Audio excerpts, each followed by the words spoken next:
दोस्तों ये कहानी एक साइको लवर की है जिसे एक लड़की से प्यार हो जाता है और वो उसे कैद करके रख लेता है। क्या वो लड़की लास्ट में उसके चंगुल से छूट पाती है या नहीं, चलिए जानते हैं।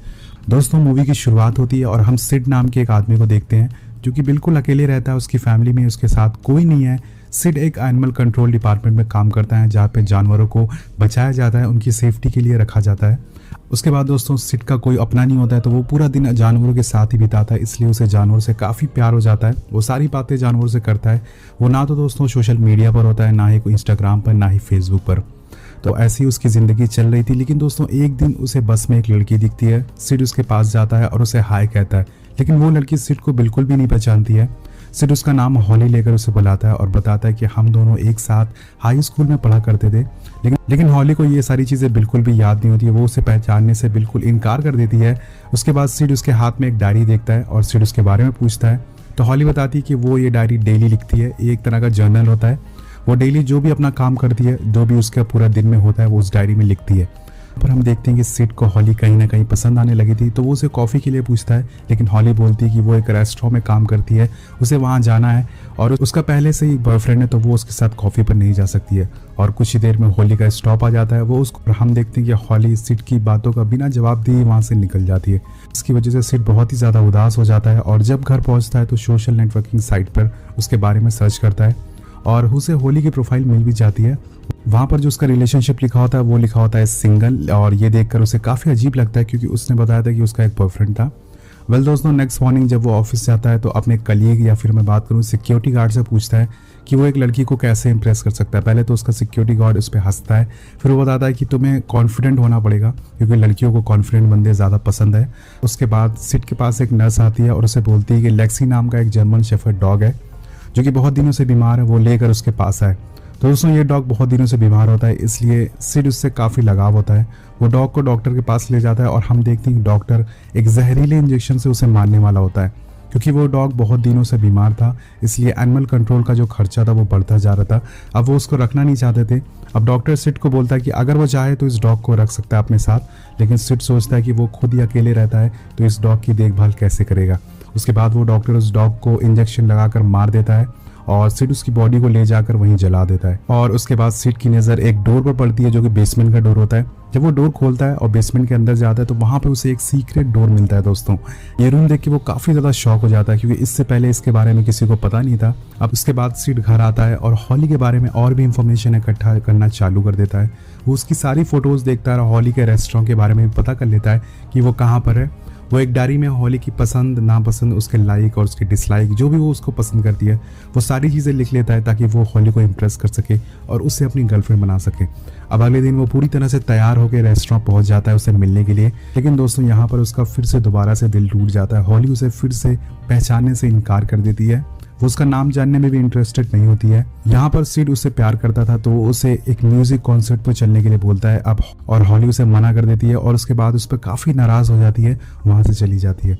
उसके बाद हम देखते हैं कि हॉली घर जा रही है अपने ऑफिस से और उसे ऐसा लगता है कि कोई उसका पीछा कर रहा है, और ये कोई और नहीं होता दोस्तों, ये सिड होता है जो कि उसका पीछा कर रहा था लगातार। हॉली घर पहुंचती है और अपनी फ्रेंड को सिड के बारे में बताती है। तभी उसका बॉयफ्रेंड का कॉल आ जाता है और उसका बॉयफ्रेंड नशे की हालत में होता है, तो वो उसे उल्टा सीधा बोलने लगता है जिससे कि हॉली काफ़ी गुस्सा हो जाती है और कॉल कट कर देती है। अगले दिन जब हॉली रेस्टोरेंट पहुंचती है तो उसे बहुत सारे फूल मिलते हैं। पहले तो वो सोचती है कि यह सारे फूल उसके बॉयफ्रेंड एरिक ने उसे भिजवाए हैं, जो कल बात हुई थी उसकी माफ़ी मांगने के लिए। लेकिन जब रात में वो एरिक से मिलती है तो एरिक उसे बताता है कि उसने कोई फूल उसे नहीं भिजवाए, तो वो समझ जाती है कि सारा काम सिड का है। और दोस्तों हम यहाँ पे सिड को देखते हैं। सिड यहाँ भी हॉली का पीछा करते हुए पहुँच जाता है। सिड हॉली को एक बार फिर से डेट पर चलने के लिए बोलता है और बोलता है कि उसने ही वो फूल उसके ऑफिस में भिजवाए थे, और इस बात से हॉली बहुत ही ज़्यादा गुस्सा हो जाती है, उसे वहीं मारना चालू कर देती है। और अब उसका जो बॉयफ्रेंड होता है वो भी सिड को बहुत ही बुरी तरह से मारता है। दोस्तों सिड जख्मी हो जाता है, लेकिन इसी बीच उसको हॉली की डायरी मिल जाती है जिसमें वो जर्नल लिखा करती थी, और वो उसे अपने घर ले जाता है। उस डायरी को पढ़ना चालू कर देता है।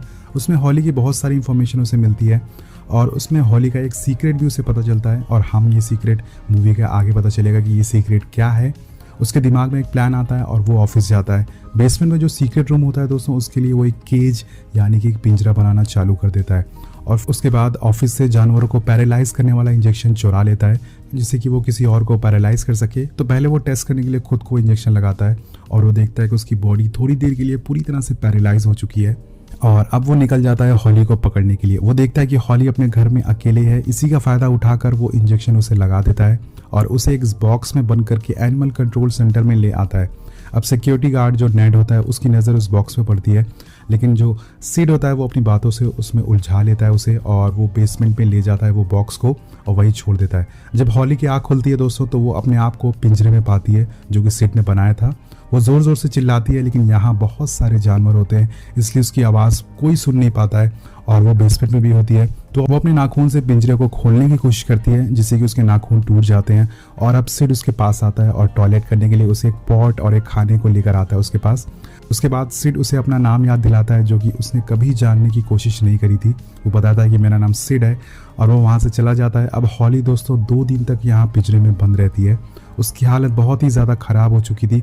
जब तीसरे दिन सिड वहाँ पहुँचता है तो वो देखता है कि हॉली बहुत ही बुरी हालत में है। उसे पानी पिलाता है और वहीं खाना रख देता है। उसके बाद वो जाने लगता है, लेकिन हॉली उसे रोकने की कोशिश करती है बट वो नहीं रुकता है। अब हॉली इस बेसमेंट में अकेली थी और यहाँ उसे हेलुसिनेशन होना चालू हो जाते हैं। वो अलग अलग चीज़ को इमेजिन करना चालू कर देती है। अपनी फ्रेंड को यहाँ देखने लगती है दोस्तों। वो अपनी फ्रेंड को यहाँ देखने लगती है जो कि रियलिटी में यहाँ पर होती नहीं है। तो एक तरह से उसका जो दिमागी संतुलन है वो धीरे धीरे ख़राब होता जा रहा है और अब वो सिड का जो टॉयलेट था वो भी यूज़ कर लेती है। एक्चुअली में वो टॉयलेट कभी यूज़ नहीं करना चाहती थी क्योंकि बहुत ही छोटा वो टॉयलेट था, लेकिन उसके पास कोई ऑप्शन नहीं होता है तो वो टॉयलेट यूज़ कर लेती है। अब उसके पैरों के पास एक चूहा आता है। पहले तो वो बहुत ज़्यादा डर जाती है, लेकिन बाद में उसे कुचल कर वहीं मार देती है और हमें पता चलता है कि अब हॉली बहुत ही ज़्यादा गुस्से में है। वो अपना दिमागी संतुलन खोने लगी है और जब सिड अगले दिन उससे मिलने आता है तो वो पूछती है कि क्या वो उसे मार देगा। सिड बोलता है कि नहीं, मैं तुम्हें मारना नहीं चाहता, लेकिन टाइम आने पर मैं तुम्हें मार भी सकता हूँ। सिड बोलता है कि मुझे तुम्हें पहली नज़र में प्यार हो गया था और अब वो वहाँ से जाने लगता है, लेकिन नेड उससे बेसमेंट से निकलते हुए फिर से देख लेता है और उससे पूछता है कि तुम यहाँ क्या कर रहे थे। सिड उसे बहाने बनाकर वहाँ से निकल जाता है और अगले दिन जब सिड फिर से हॉली से मिलने आता है तो उसके साथ उसकी डायरी भी लेकर आता है जिसमें उसके सारे सीक्रेट लिखे हुए थे। सिड उससे उसकी फ्रेंड के बारे में पूछता है। हॉली बोलती है कि उसे उसके बारे में कुछ नहीं पता है और सिड बोलता है कि मैंने तुम्हें उससे बात करते हुए देखा है, झूठ मत बोलो। वो पूछता है कि क्या तुम्हारी फ्रेंड अभी भी यहीं पर है। हॉली बोलती है नहीं, लेकिन अगले पल ही वो अपनी फ्रेंड को सिड के पीछे देखती है और यहाँ सिड उसे एक राज खोलता है कि वो मेंटली पूरी तरह से बीमार हो चुकी है। वो बस अपनी फ्रेंड को यहाँ पर इमेजिन कर रही है, एक तरह से हेलुसिनेशन कर रही है। उसकी फ्रेंड यहाँ पर रियलिटी में कभी एग्जिस्ट करती ही नहीं दोस्तों। और अब सिड उसकी डायरी के सारे सीक्रेट खोलना चालू कर देता है। वो बताता है कि हॉली और एरिक की कुछ टाइम पहले इंगेजमेंट हुई थी, लेकिन एक दिन हॉली ने एरिक के फ़ोन से उसके अफेयर के बारे में पता चल गया और उसके बॉयफ्रेंड का अफेयर किसी और के साथ नहीं बल्कि उसकी बेस्ट फ्रेंड के साथ था जिसका नाम क्लियर था। तो एक दिन हॉली अपनी बेस्ट फ्रेंड क्लियर के साथ कार में होती है और वो जानबूझकर कार तेज़ चलाना चालू कर देती है जिससे कि उन दोनों का एक्सीडेंट हो जाता है, लेकिन हॉली को इसमें कुछ नहीं होता है, ज़्यादा उसे चोट नहीं लगती है और क्लियर बहुत ही बुरी तरह से जख्मी हो जाती है। और अगले पल ही हॉली एक कांच लेकर उसकी आँख में घुसा देती है जिससे कि क्लियर की वहीं पर मौत हो जाती है। जब हॉली ये कहानी सुनती है तो वो बताती है कि वो एक राइटर है और ये सारी कहानियाँ एक फिक्शनल स्टोरी है। एक सिड बोलता है हाँ, पहले भी मुझे यही लगता था कि ये सारी कहानी बनावटी है, लेकिन मैं पुलिस स्टेशन गया और मुझे क्लियर की मरने की वजह पता चल गई जैसे कि तुमने इस डायरी में लिखा है। और ये उसके बाद वो ये भी बताता है कि मैं तुम्हारी कई दिनों से तुम्हारा पीछा कर रहा हूँ।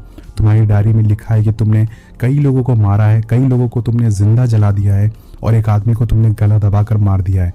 तो अब यहाँ पे हमें सच्चाई पता चलती है हॉली की कि वो एक साइको किलर है दोस्तों, वो कोई शरीफ लड़की नहीं है। सिड उससे बोलता है कि मैंने तुम्हें यहाँ इसलिए कैद करके रखा है ताकि किसी और की जान ना जा सके और तुम पुलिस से भी बची रहो। अगले दिन जब सिड उससे मिलने के लिए आता है तो हॉली के बिहेवियर में काफ़ी चेंजेस होना चालू हो जाते हैं क्योंकि उसे पता चल चुका था कि उसकी सच्चाई सिड को पता चल चुकी है। सिड उससे उन मर्डर के बारे में पूछता है तो हॉली उसे मैनिपुलेट करने की कोशिश करती है और अपना सिर जोर जोर से केज में मारने लगती है जिससे कि उसके सिर से खून निकलने लगता है। हम देखते हैं कि हॉली ने बहुत दिनों से खाना नहीं खाया होता है, इसलिए वो कुछ उसे खाने के लिए मांगती है, लेकिन सिड पहले उसे मना कर देता है। अब हॉली उसे सीड्यूस करने की कोशिश करती है, उससे बोलती है कि शायद अब वो भी उससे प्यार करने लगी है, जिससे कि सिड उसकी बातों में आ जाता है और उसके लिए खाना लेने के लिए बाहर जाता है। लेकिन जब वो बाहर जा रहा था बेसमेंट से तो उसके बाद सिक्योरिटी गार्ड नेड उसे देख लेता है और उसके जाने के बाद वो जब बेसमेंट में जाता है तो वहाँ पर दोस्तों वो हॉली को पिंजरे में देख लेता है। हॉली उससे मदद मांगती है जोर जोर से चिल्लाकर, उसे बोलती है कि ये ताला तोड़ दो। ताला तोड़ने के लिए उसे कहती है, लेकिन दोस्तों ये ताला बहुत ही ज़्यादा मजबूत होता है जिसकी वजह से वो उसे तोड़ नहीं पाता है। अब उसके बाद हम देखते हैं कि सिड भी यहाँ पर आ चुका है और वो नेड को देख लेता है। हॉली उसे इशारा करती है कि नेड को मार दो। वो उसे सर में एक रॉड से मारता है जिससे कि वो बहुत ही बुरी तरह से जख्मी हो जाता है। लेकिन वो अभी भी जिंदा होता है। अब उसके बाद हॉली उससे बोलती है कि पास में पड़े एक ब्लॉक से उसके सर को कुचल दो जिससे कि उसकी मौत हो जाए। दोबारा सिड उसकी बातों में आ जाता है, उसका सर वो कुचल देता है जिसकी वजह से उसकी वही मौत हो जाती है। अब सिड भी एक मर्डर बन चुका है दोस्तों हॉली की तरह। हॉली वो उसे लाश को ठिकाने लगाने के लिए बोलती है, वो उसे गाइड करती है लाश को कैसे काटना है। पहले तो वो उसके दांत निकालता है, उसके बाद उसके नाखून निकालता है जिससे कि किसी को पता ना चल सके कि ये बॉडी उस गार्ड की है। अब वो एक आरी से उसकी बॉडी को छोटे छोटे टुकड़े कर देता है और 2 दिन तक वहां पर कुत्तों को खिलाता है। दो दिन बाद जब गार्ड की कोई खबर नहीं होती है तो पुलिस उसकी तलाश के लिए सिड के पास आती है और उसे पूछताछ सवाल जवाब करना शुरू कर देती है। उनका शक सिड पर चला जाता है। अब वो सिड से बोलते हैं कि उनकी नज़र अब सिड पर रहेगी। इस बात से सिड काफ़ी ज़्यादा डर जाता है और अब वो हॉली से मिलने के लिए दोबारा जाता है। हॉली फिर से उसे सेड्यूस करने लगती है, उसे अपनी प्यारी बातों में फंसाने लगती है। वो बोलती है कि तुम मुझसे प्यार नहीं करते, अगर ऐसा होता तो तुम मुझे यहाँ कैद करके नहीं रखते। सिड बोलता है नहीं, मैं तुमसे सच्चा प्यार करता हूँ और इस बात पर हॉली उसे सबूत मांगती है। वो बोलती है कि ठीक है, अगर तुम मुझसे प्यार करते हो तो मुझे अपनी एक उंगली काट कर दो।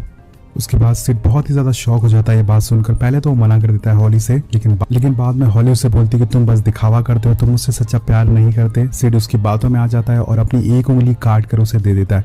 और इसी बीच दोस्तों हॉली उसका चाकू ले लेती है और बोलती है कि अगर उसने पिंजरा नहीं खोला तो वो अपना गला काट लेगी।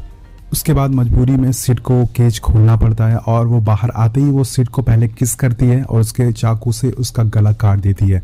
अब वो यहाँ से निकल जाती है और कुछ दिन बाद हम देखते हैं कि हॉली की जो बुक थी वो पब्लिश हो चुकी है और वो फिर से देखती है कि उसका बॉयफ्रेंड उस पर चीट कर रहा है, लेकिन वो उसे कुछ नहीं बोलती है।